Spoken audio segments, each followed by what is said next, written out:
최근 일본이 영국과 이탈리아와 함께 차세대 전투기 개발에 나서며 기존에 의존하고 있던 미국산으로부터 탈피하려는 움직임을 보이고 있습니다. 뿐만 아니라 전 세계 수많은 국가들이 미국, 독일제 무기가 아닌 한국산 무기로 대체하기 시작하면서 세계 방산업계 시계는 빠르게 돌아가고 있습니다. 하지만 분명한 건 현 시점에서 한국산 무기는 미국, 독일, 프랑스, 영국, 이탈리아, 스페인 등 굴지의 방위산업 최상위권 국가들보다 훨씬 더 잘 팔리는 무기가 됐다는 것입니다. 그리고 언제나 그랬듯 한국이 이렇게 잘 나가기 시작하니 뒤에서 배 아파하는 부류가 있는데 바로 중국입니다. 게다가 현재 중국은 한국의 방산 수출 대박을 예의주시하고 있는 눈치인데요. 지금부터 자세한 내용 살펴보도록 하겠습니다. 한국산 무기는 올해 발간된 방위산업의 특성 및 수출 전략 보고서에 따르면 2017년부터 2021년 5년 동안 한국의 무기 수출은 직전 5년인 2012년부터 2016년 대비 무려 176.8% 증가한 것으로 나타났습니다. 이는 미국, 러시아, 프랑스, 중국, 독일 등 무기 수출 상위 10개국 중에서 가장 크게 증가한 수치입니다. 이에 따라 한국이 전 세계 무기 수출에서 차지하는 비중이 같은 기간 1.0%에서 2.8%까지 확대되면서 전 세계 8위의 무기 수출국이 됐죠. 한국의 주요 수출 상대국은 2012년부터 2016년까지는 터키, 인도네시아, 이라크 순으로 큰 비중을 차지했지만 2017년부터 2021년까지는 필리핀, 인도네시아, 영국 순으로 바뀌었습니다. 올해는 아랍에미리트와 4조 원대 규모의 천궁이 지대공 미사일, 이집트와 2조 원 규모의 K9 자주포 수출을 확정했으며 이 밖에도 8월 폴란드가 전반적인 한국의 무기 체계를 도입하며 올 한 해 한국의 수출 실적은 24조 원을 넘어섰습니다. 그러면서 자연스럽게 세계 방산 수출업계 큰손으로 자리매김하며 군사장비 4대 강대국 체제를 확립할 것이라고 외신들은 일제히 보도하고 있습니다. 당연히 한국이 이렇게 급속도로 성장하니 한국보다 앞선 나라들은 한국에 갑자기 따라잡혔고 그 이유에 대해 조사했는데 대부분의 유럽 국가들은 우크라이나 전쟁에 있어 우크라이나에 무기를 지원함으로써 생긴 공백을 메우는 데 치중하면서 무기 수출 비중이 줄어들었기 때문이라는 확실한 이유가 있습니다. 물론 유럽인들 중에서는 그렇다 하더라도 한국에 따라잡힌 것이 불만이라는 목소리가 흘러나오고 있습니다. 그렇다 하더라도 어쨌든 납득할 만한 이유가 있습니다. 하지만 중국은 다르죠. 중국의 경우에는 전쟁을 치르는 상태도 아니고 우크라이나에 무기 지원을 해서 생긴 공백을 메우느라 그렇지도 않습니다. 그렇다 보니 중국인들은 한국이 갑자기 자신들을 위협하자 한국이 어떻게 이렇게 무기 강대국이 됐는지에 대해 면밀히 조사하는 모습을 보였는데요. 아시다시피 중국은 직전 연도까지만 하더라도 미국, 러시아, 프랑스, 독일과 엎치락뒤치락하는 순위를 보여왔습니다. 실제로 지난 2021년 중국은 미국, 러시아, 프랑스, 독일 다음으로 세계에서 무기를 많이 수출하는 국가에 랭크되었습니다. 수출 품목 또한 굉장히 다양했습니다. 중국의 주요 수출 무기는 군함과 잠수함, 방사포, 방공 시스템이 있으며 주로 파키스탄, 방글라데시, 태국 등에 수출되고 있습니다. 특히 캄보디아는 SH-1 155mm 트럭포 60문과 AR-2 300mm 장거리 로켓포 6문과 WS 2500 시리즈 탄약 장전차 등을 최근까지도 수입했습니다. 또한 미국, 러시아 군함 수출에 비해 중국의 군함 수출은 비교적 많은 편인데요. 가성비가 좋고 납품 속도도 빠르다는 것을 장점으로 많은 국가들이 선호했습니다. 특히 미국 군함은 너무 비싸고 이지스함 한 척은 걸핏하면 10억 달러 이상입니다. 러시아 또한 2,000톤급 경호위함 한 척을 건조하는데 무려 6년이나 걸립니다. 그런데 파키스탄은 중국으로부터 F-22 경호위함 4척과 054 수출호 위함 4척을 수입했으며 태국 또한 071급 2만 톤급 상륙함을 수입했고 071 도크 상륙함도 처음으로 수입해 중국 함정 수출량은 기록을 연일 세워나가고 있었습니다. 또한 중국의 드론이 사우디와 이집트, 이라크에서 실전 경험이 있어 잘 팔렸죠. 이렇게 많은 국가에서 인정받는 듯이 보였지만 여전히 중국이 과시하는 무기들은 세계로 시선을 넓히면 비인기라고 합니다. 중국은 지난해만 하더라도 중국 광둥성 주하이에서 열린 에어쇼 차이나를 통해 중국의 첨단 군사 기술이 탑재된 전투기를 여러 대 선보였는데요. 적전투기의 전자장비를 무력화하는 전자전기인 J-16D와 유인 전투기를 보호하는 무장정찰 드론 FH-97 컨셉트기, 5세대 스텔스 전투기인 J-20 등을 말이죠. 이들은 모두 미국의 최첨단 전투기 등에 대항하는 병기들입니다. 중국은 실제로 미국의 F-35에 맞서 개발한 J-20을 2017년 실전 배치했으며 2008년 배치한 J-10의 최신 업그레이드판인 J-10C 전투기는 미국의 F-16과 러시아의 Su-27, 프랑스의 미라주 2000과 비교해도 전혀 손색 없다는 평가를 받을 정도로 뛰어난 성능을 지닌다고 합니다. 그러나 이렇게 뛰어난 성능을 지녀도 이상하게 중국 무기는 세계에서 팔리지 않습니다. 2000년부터 2020년 스톡홀름 국제평화연구소가 집계한 바에 따르면 20년 동안 중국은 72억 달러어치의 전투기를 판매했다고 합니다. 1위 미국은 무려 996억 달러, 2위 러시아는 615억 달러어치의 전투기를 판매했는데 그에 반해 중국은 이보다 한참 못 미치는 5위였다고 합니다. 현실에서 중국의 이런 고성능 전투기는 한마디로 비인기 종목인 것이죠. 역시 그 이유는 중국의 호전적인 외교 정책 때문이라고 합니다. 로드리고 투테르테 필리핀 대통령의 친중 정책이 가장 대표적인 케이스인데요. 남중국해에서 필리핀 어선들은 중국 전함에 매번 시달려왔습니다. 필리핀을 잘 구슬렸더라면 전투기 몇 대를 시작으로 무기 수출을 확대할 수 있었지만 강력한 제지 속에 결국 필리핀 외무장관은 지난 5월 꺼져라 는 욕설과 더불어 중국은 친구가 되려고 가까이 다가간 친구에게 관심을 강요하는 멍청이 같다 라는 트윗을 올렸습니다. 결국 필리핀은 중국제 전투기를 뒤로한 채 미국의 동맹국인 한국의 다목적 전투기 FA-50을 선택했습니다. 그러면서 인도, 베트남, 말레이시아, 인도네시아 등 어느 국가도 중국의 전투기를 선택하지 않았습니다. 그렇다 보니 중국의 이러한 정책은 멍청이 같다는 소리를 자주 듣곤 하죠. 반면에 우리 한국의 경우 어느 나라든 상관없이 어떤 나라이든 이익 및 외교적 마찰이 없는 한무기를 판매합니다. 심지어 판매하는 무기 종류 역시 상당히 다양합니다. 그렇다 보니 세계 무기 수출 강대국 중 하나인 중국은 한국의 방산 수출 대박을 의식할 수밖에 없는 것이죠. 물론 동시에 중국 방위산업에 직접적인 영향을 미치지 않는다고 지난 3일 홍콩의 사우스차이나 모닝포스트가 보도하기도 했지만요. 중국의 군사 전문가들 대부분은 중국의 무기 수출 방식이 단일 무기보다는 시스템 위주의 고부가 가치 제품이 많아서 한국보다 경쟁력 우위에 있다고 강조했습니다. 실제로 중국 군사 칼럼니스트 다이바는 중국 주하이 에어쇼는 기록적인 400억 달러 수출 계약을 맺으면서 중국 무기 수출에 새로운 경향을 보여주었다면서 중국 방산 업체 CASIC는 드론 대항 시스템, 노린코는 차세대 전투여단 표준을 각각 수출했다고 말했습니다. 그리고 해당 매체는 한국이 중국 방위산업에 영향을 미치지 않는 이유에 양국 무기 수출 시장이 다르다는 점을 예로 들었습니다.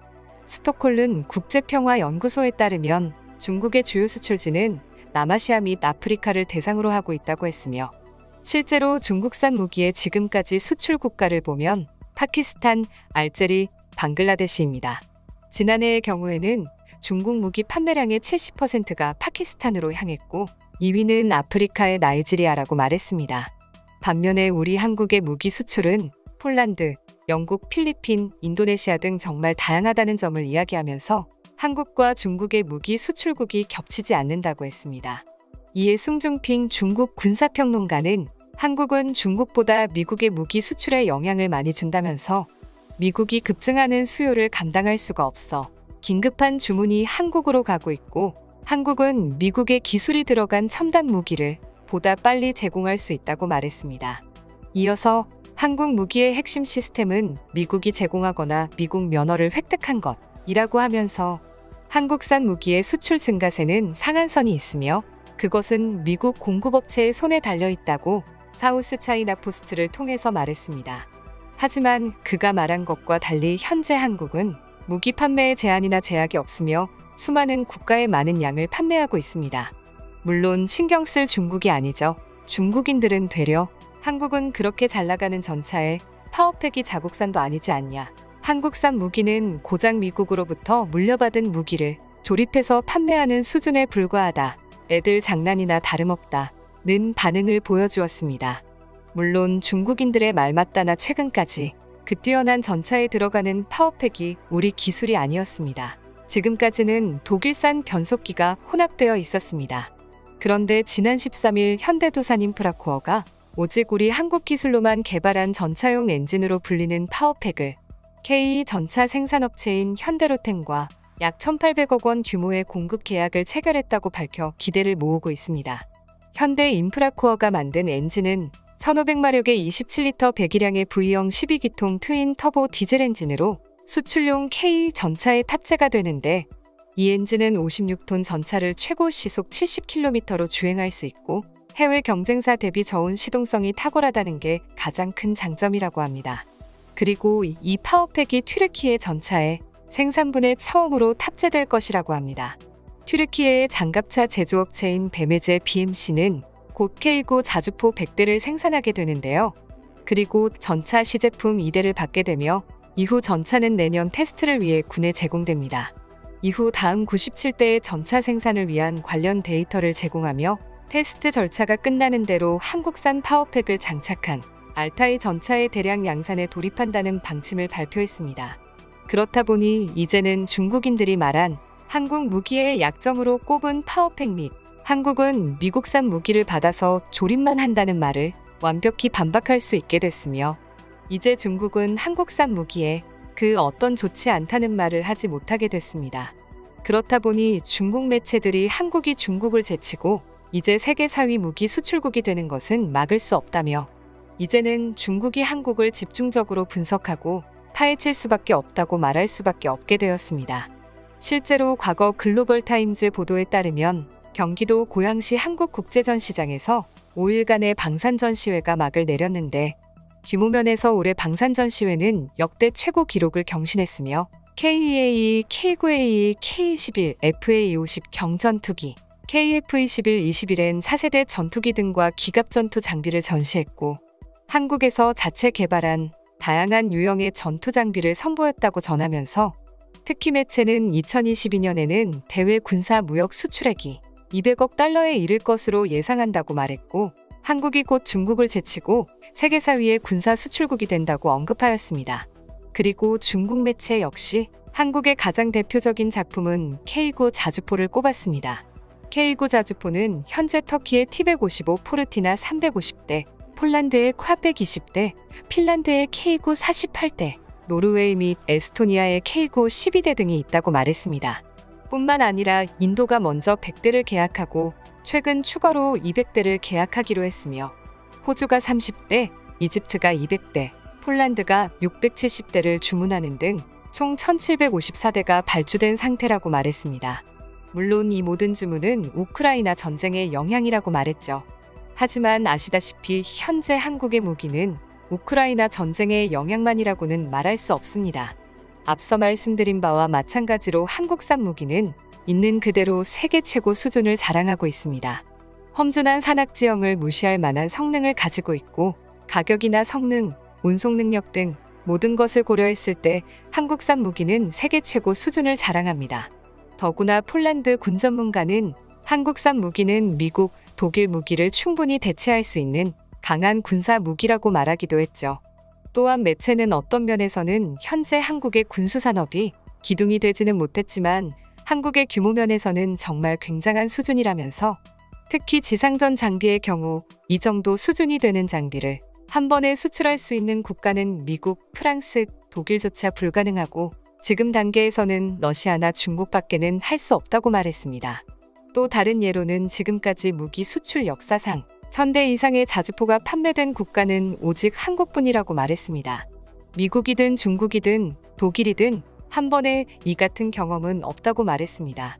게다가 한국의 방위산업은 오직 전차에 한정되어 있지 않고 보병 전투 차량, 자주포, 지상 전투 장비 등 6, 해, 공군을 따지지 않고 다양하게 무기를 판매하고 있으며 완성도가 매우 뛰어나다고 말하였습니다.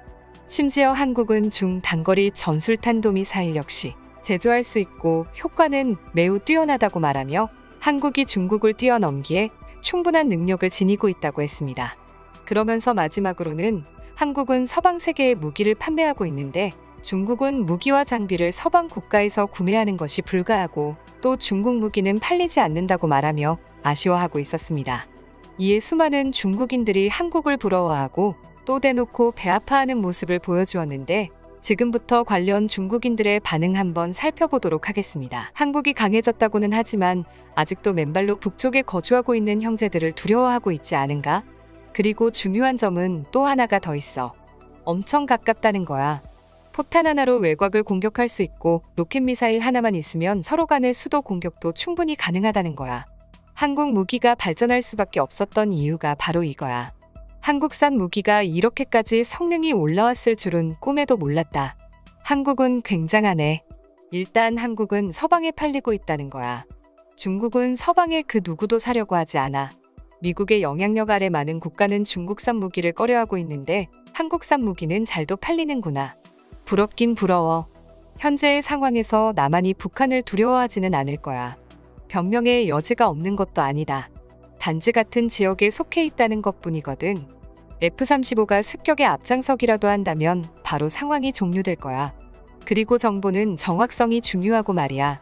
한국은 무기 판매 시 서방 국가와 서로 간의 무기 체계가 비슷하기 때문에 저항감이 덜하다. 우리 중국과 다르게 말이야. 미국은 우리를 막으려고 모든 수단을 동원하고 있어. 그런데 내 말을 근거로 한다면 한국을 과연 군사 강국이라고 말할 수가 있을까? 난 아니라고 생각해. 한국은 그냥 연약한 미국의 동맹국일 뿐이야. 독일과 영국도 이제 한국에는 한 수 접어야 한다지? 이제 한국과 중국, 미국, 러시아가 세계 무기 산업에 앞장서게 됐어. 한국은 칭찬해줘야 할 것 같네. 한국 무기는 일단 안전 문제에 있어서 뒤에 서 있지 않아? 난 한국을 전혀 신뢰하지 않아. 역시 메이드 인 코리아보다는 메이드 인 차이나 아니겠어? 아무리 국뽕에 심취해 있다 해도 어디 가서 그런 말 하지 마. 사람들은 중국산보다 한국산을 훨씬 더 좋아한다고. 지금 10대, 20대 젊은 아이들조차도 중국 제품보다 한국 제품이 좋다는 건 다 알고 있을 정도라니까. 한국은 세계에서 절대 약한 나라가 아니다.